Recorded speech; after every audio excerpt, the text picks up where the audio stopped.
Good morning, guys. Today is our last full day in Seoul. Tomorrow our trip is over and we have to go back home.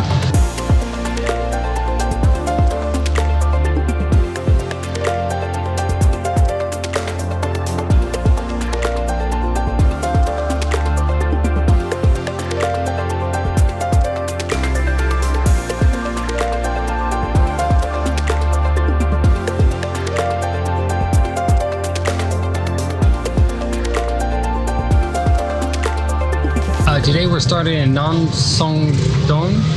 Yes, the market is right across from the hotel. It's an outdoor market. We're taking a walk to the last palace in Seoul that we have not seen. And of course I can't remember the name now. Something Moon? No. Namsan Moon is the name of the market. And the palace we're going to is Dokseongun Palace. It's only about a kilometer from the hotel. I'll tell you what, this Goya Hotel has been a really great location. Not the one in Gundam, there's two of them. One in Gundam is probably better if you're here for business. So let's go explore. I think we're going to finish the day by taking the cable car up to the top of the mountain in the local park here and maybe a hike. We'll see how much we get done today. So stay tuned and see what we find to do today in Seoul, Korea. Let's go, and we're gonna show you the market also now when we go. So we had gone through this market like the first day we were here, and there is just some really good deals on clothes and shoes and slippers. But what did seem to be true, if you walk into the buildings, those stalls seem to be a little cheaper than the ones on the outside here. Although the girls have already got lost to clothes here.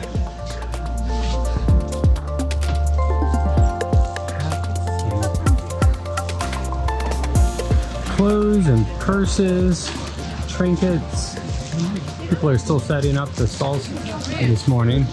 And like I said, if you go like into these buildings, there's 2-3 stories of shops in a lot of these buildings. I definitely have noticed one thing in this market. If you're shopping for clothes, yeah, most of them are smaller sizes. Like, you really won't find too many clothes for women over a size maybe 12 or 14, or at least I haven't seen any shops carrying clothes bigger than that. And I haven't shopped too much for guys, but they really seem not for the largest of individuals. So sizes here tend to be small, and they tend to only carry smaller sizes in general, is what I've noticed for sure. So just for some pricing, like a pair of sweatpants is 10,000 won or $7. They have some for 5,000, shirts for 5,000. The girls just bought a really cute, I don't know, like a sweater. It's 25,000 or what, $24, $25, something like that. No, not even that much. I lied. That was 25,000, like $17. That's what it is. There's some food vendors and stalls here. These are cute. These little girls with these carts are like mobile vending machines. Sort of like the ice cream man, I guess. A sisu. There's a couple of these signs as we walked around town. Fruitmonger. Wow, look at all these different types of persimmons. Those are cute. These are both persimmons. These are the type that I had when I was a kid on my grandma's tree, these really big ones. And you would wait for them to get so soft that they popped open. So sweet. So much stuff.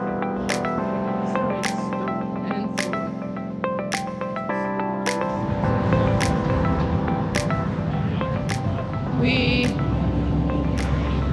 got on the top in the Mickey Park. That's our Hotel Boko. But this is a cute place with the Buddha statue up there next to the building. So we're walking by Sumnyong Gate. I'm not saying that right. Moon Gate. Sumnyong Gate was one of the main gates of the Seoul City Wall, which was the fortress that encircled Pyongyang, the capital of the Joseon Dynasty, 1392 to 1910. Its name means Gate of Honoring Prosperity. The general public often refers to this gate as Namdaemun, meaning South Gate, because it is one of the southern entrances of the capital. The gate was first built in 1398 and was renovated in 1448 and 1479. It was damaged during the Korean War and was taken apart, repaired, and reassembled between 1961 and 1963. In 2008, most of the wooden pavilion atop the gate was destroyed in an arson attack. Repairs to the gate were completed in 2013. During the Joseon period, the gate was closed at 10 p.m. and opened at 4 a.m. each day, and a bell at the gate pavilion was used to announce the time. The gate was also visited occasionally by the king, who presided over rituals held here during the time of floods and droughts. Actually really cool, one of the oldest sort of monuments here in Seoul. And if I remember right, the first time we came here, we took the train to Seoul Station, and this was sort of the first thing we came to see. Because as you make your way down that street, you go to City Hall and the First Palace, and then you can make a turn and walk to the other 3 or 4 palaces in town. So as always, my general disclaimer, we're just adventurers going out and exploring the world. We're learning with you as we go, so if I say something right or misrepresent something and you know it, leave a comment down below and tell me what I said wrong. Also, all over Seoul are these signboards helping you get around, putting in landmarks, different places like the palace, and City Hall doesn't show, but it's right here as well. It's actually fairly easy to get around Seoul once you learn. It took me a couple of days. The first thing you have to learn is Google Maps. It does not work well.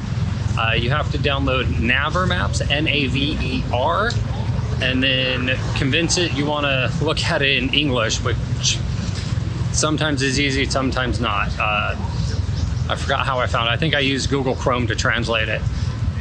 But that will give you walking directions, bus directions, or driving directions on Naver. The addresses that you find in Google Maps, Naver doesn't like, so it takes a little bit of playing with it.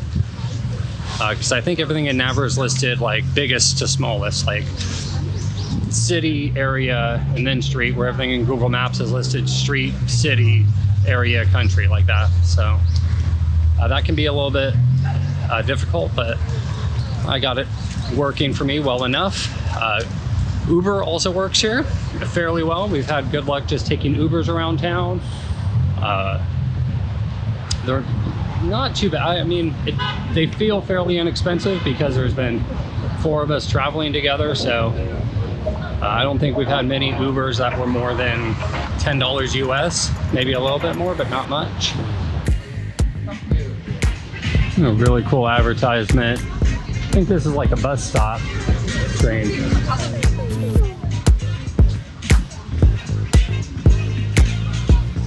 Oh, it's a media wall. Junggu Bochan media wall. Oh, that's fun.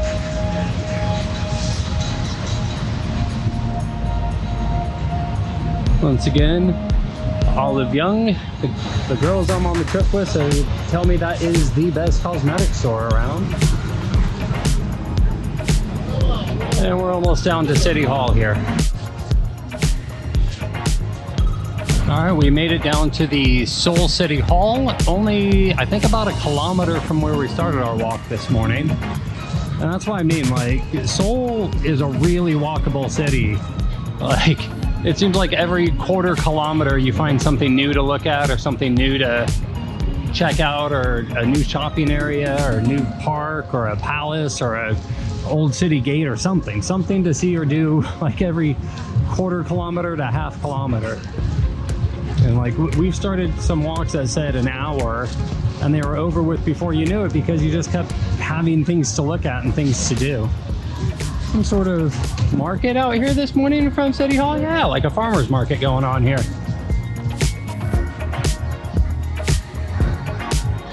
Sorts of different products and vendors out.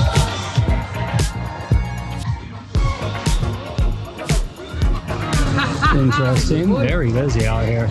So there's just a ton of vendors out here, sort of handing out samples and selling things and trying to get new business. We also saw there was a stage in which there's performers. We're at Gyeongsonggung. I didn't say it right again, sorry. Once again, general apology for butchering any words. I'm really terrible at pronouncing things in other languages, especially with any sort of accuracy. So I think one of the things that you almost have to buy is the Royal Palace passes. They are only 6,000 won each, so God, what is that, like $4? Something of that nature. And it gets you into, I believe, 5 palaces, and they're all within walking distance or really close to within walking distance of one another. And the Uber are not that expensive. They are so not. Even we took a Uber everywhere, wasn't the same price. No, we're spending, like I think we're spending less than $10 US almost everywhere we go with Uber, except from the airport. If you take an Uber from the airports, it will cost you more than that, or a taxi. But we're going to be taking a large van taxi from the hotel to Icheon Airport.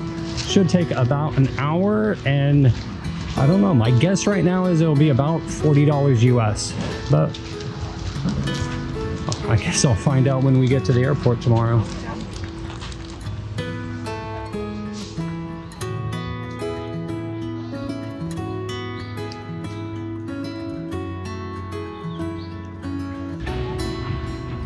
Palace doesn't seem to have nearly the number of signboards that the other ones did, explaining what the different buildings are. But I believe this would have been like the throne room at one point, mostly because there's a throne there. And it has the sun and the moon and the 5 regions of Korea. That's what the 5 mountains represent, the 5 provinces, something like that. You can always tell when you're entering a royal area because the steps are huge. They're like 10-inch risers or more. That's one thing I did learn. The bigger the step, the more important you are inside the building.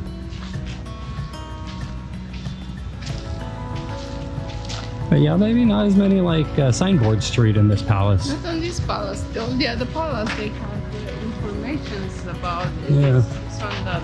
Not nearly the same number of them, that's for sure. If I remember right too, there's a museum or 2 museums here inside the palace grounds. So this is the chimney for a lot, probably this whole building here. And what they would do is build a fire on the bottom of this brick layer, and then the smoke would travel under this brick foundation and out the chimney, and the smoke traveling through would radiate the heat through these giant stone blocks and heat the floor. And that's how all these palaces were heated, through very intricate and intelligent fireplace systems, essentially, to heat the brick and the stone.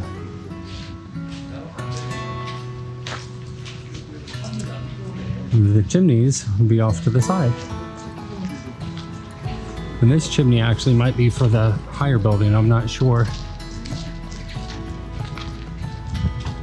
Gyeongwang Pavilion was built circa 1900 in the rear garden of the Emperor Gojong's sleeping chambers. Its unusual style combines Eastern and Western architecture elements. The front side of the building features covered porches with wooden pillars and metal balusters, Penelopes, bats, pine trees, and deers. The building once housed several royal portraits of the Joseon dynasty. Let's see what they mean by Western architecture mixed with Eastern. Like, if I didn't know I was in Seoul, Korea, I might say this building was from like 1850 to 1910 in the southern part of the US or the northeast of the country.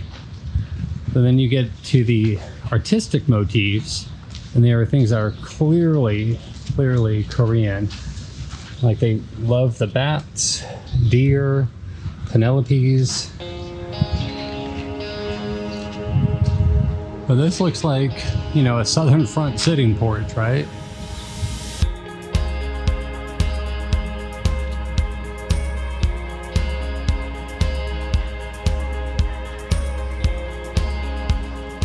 Also here on the palace grounds is the National Museum of Modern and Contemporary Art, the Gyeongsang.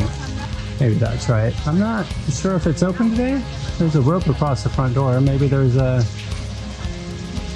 exhibition installation in progress. So I guess it's closed, or maybe there's another entrance that you can go in. Beautiful fountain in front of it.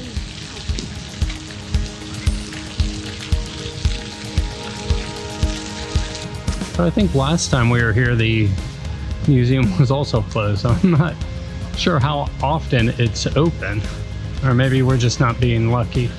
So the building here, which is now a museum, is called Jeogjeon, is in a Western style building used by King Jigong as sleeping quarters and an audience hall. Designed by J.R. Harding, a British architect, construction was completed in 1910. So we walked about a mile from where we were, and now we're over back by the Voco Hotel where we're staying to go up to the Seoul Tower. It's actually only maybe a half kilometer, not even, from the hotel. You find this elevator that takes you up, and then there's a cable car that will take you up to the top of the mountain here. There's also hiking trails all over this area, and you can walk to the top as well.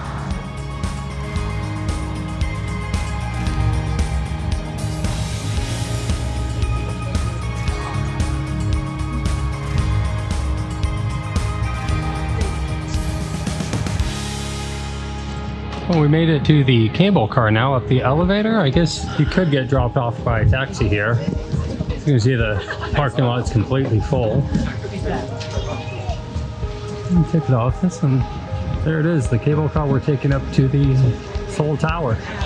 We bought our tickets for the cable car. They were 15,000 won each, or $10, a little more than $10, 11.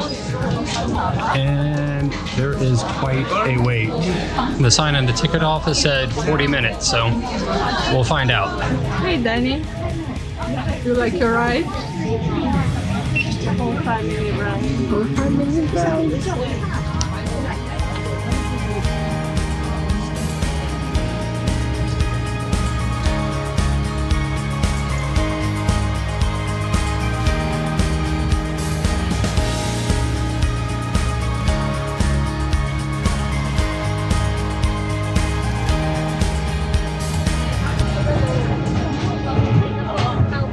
Namsan cable car.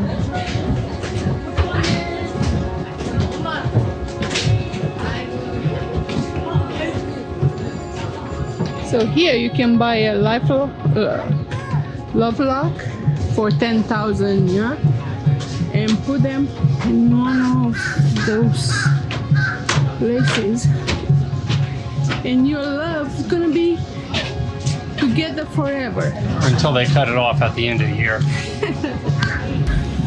Holy crap, she said. Look at those locks. They are not cutting them out on the end of this year like Ben said, because it's a bridge full of them. It's crazy. But from here, it's a beautiful view of Seoul, Korea.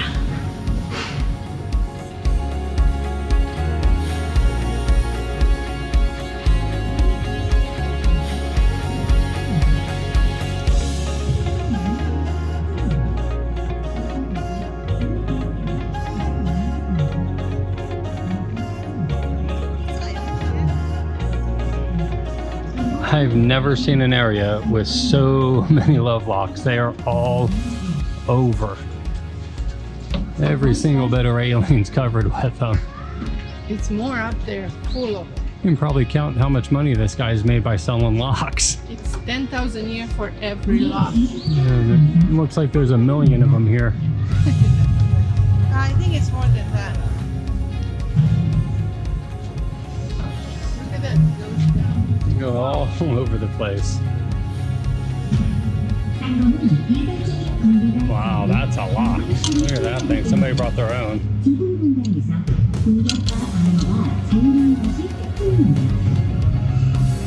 Some people leave their cell phone cases. That's weird. Yeah, at the top here they have some sort of demonstration going on.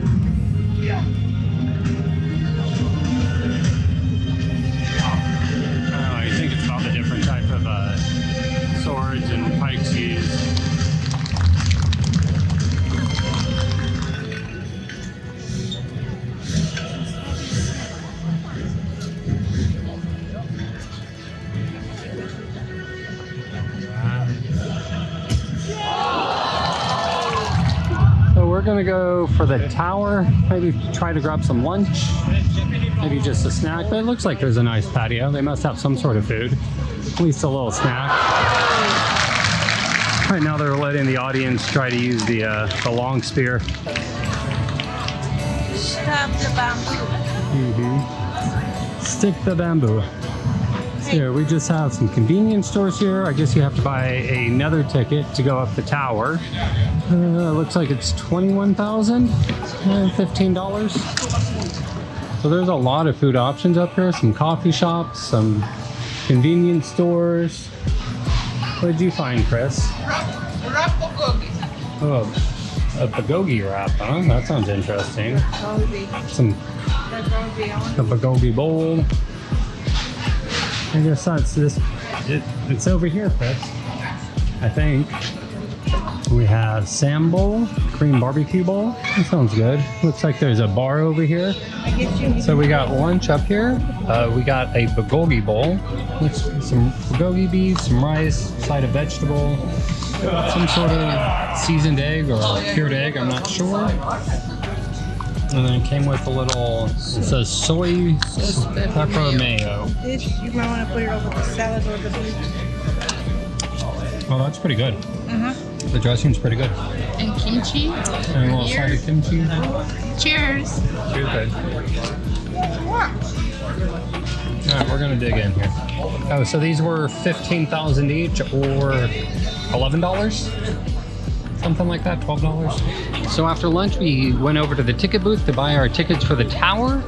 They were $21,000 each, or you could combo them with a beer and popcorn or a soda and a popcorn, and they were like $4,000 more. So, about $16, $17, $18, depending on what type of ticket you bought, to go to the top of the Seoul Tower. And we're gonna walk around this area a little bit and see what we find to do. Even if you just come up here, it's really nice. Great view of the city from the top of the gondola here. So that's cool. Here's a map of Seoul and why it was originally formed here. This wall right here is actually like a string of small hills and mountains that surround the valley below, which is where Seoul was founded during the Joseon Dynasty. I hope I'm pronouncing that right. 1396 to 1910. And we are right down here. So this was one of the protective forts for protecting the newly founded kingdom.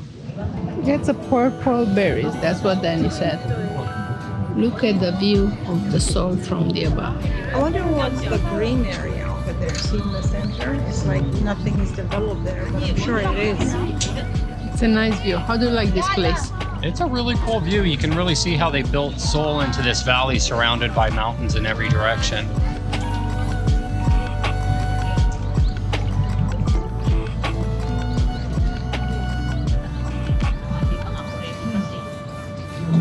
We're inside the darkness here. They got They're cool. They have like a light show as you walk into the observatory. so cool. Sort of fun. Like the lab, the photo lab, whatever in Japan. Yeah, like a team lab. Team lab. Team lab. So cool. I want a picture.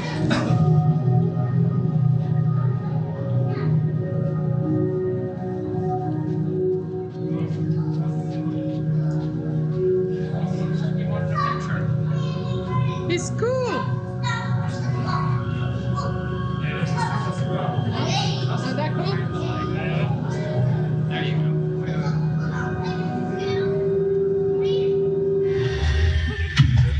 This is in the elevator. So we're at the top of the Seoul Tower right now. We found a little table. We brought up our snacks. Actually, sort of nice that you can get the ticket with a beer and popcorn or soda and popcorn. And this is the view. Wonderful view. You can see beautiful fall colors underneath us. And we're reading about the walls that used to surround Seoul. And you probably can't see it, but on this hill right here, you see this wall all the way down the ridgeline of that hill mountain over there. Just a beautiful view of Seoul from up here. Might be a really good sunset too.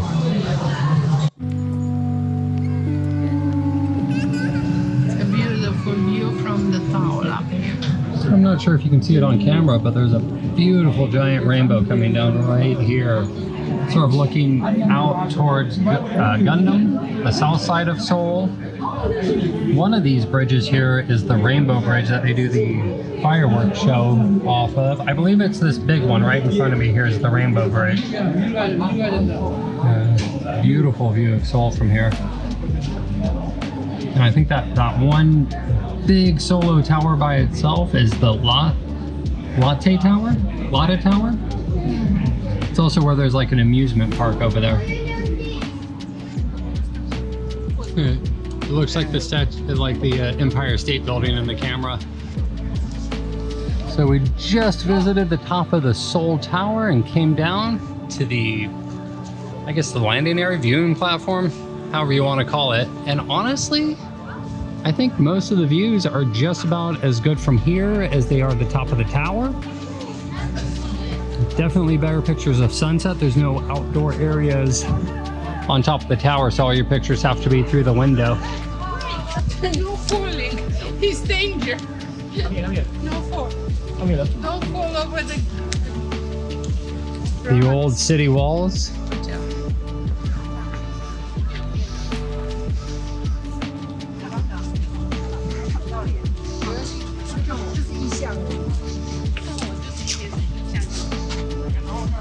So quickly looking at these signs, I think these structures are supposed to represent the original like signal fires in case you needed to send out a message that the city was under attack. It really is just a beautiful sunset from here though. Really good picture. Here are the girls taking pictures. All right, we're leaving the Seoul Tower area, walking down. I have never been anywhere where there are so many love locks. Especially with this thing with leaving your cell phone case behind. I don't get what that's about. There is more than one. But there is a lot of cell phone cases too. This one. Yeah? Some of them have like bigger notes on them. Oh, there's a big note. But just everywhere, there's locks. Locks and locks and locks.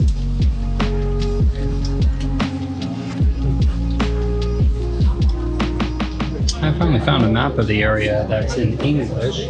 So we're here at the Seoul Tower, leaving through the cable car here.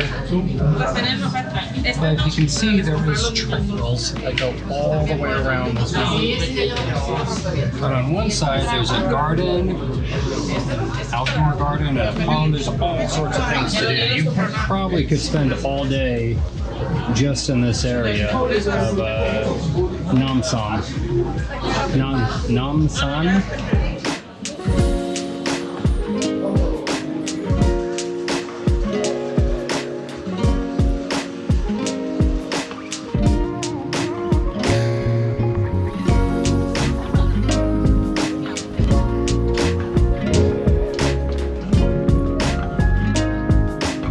So what did you think of the Seoul Tower? I think it's a must-see one time. Yeah, it's fun. It's beautiful up there. Definitely take the gondola up or just hike up to the top. You can do that as well. It's a beautiful view of Seoul from up there, especially for sunset. To go inside the tower, well, it's up It's to you okay. if you It's wanna fine. do Yeah, it. it's 21,000 won or $15, a little more than $15. So, you know, you do it if you want, don't do it if you don't want. We are going to try to walk down. I think we can take this road and walk down to Seoul from here, opposed to taking the little elevator thing that we took up here. We're either gonna get lost or find our way back to Seoul. One of the two things is gonna happen here. Hey Danny, what's your money on? Did we get lost or find our way back to Seoul? We always find our way back. So for our final meal here in Korea, we went out to Korean barbecue. We got the beef sirloin and beef shoulder. And of course, the cool thing in Korea, it comes with all the accoutrements. They all are included. Lettuce to wrap up your meat. This is like a coleslaw. I'm not sure what this is, like a radish, I think. I've never had this one before. She says it's a bean. And that, of course, is kimchi, delicious. And the sides are, I don't know what this sauce is, but I like it. A little salt for your meat. And garlic, of course. a little side of rice, and of course, a good beer. So this Korean barbecue, I don't know if it's because she doesn't know what, but one of the staff is actually doing the meat for us. Sort of nice.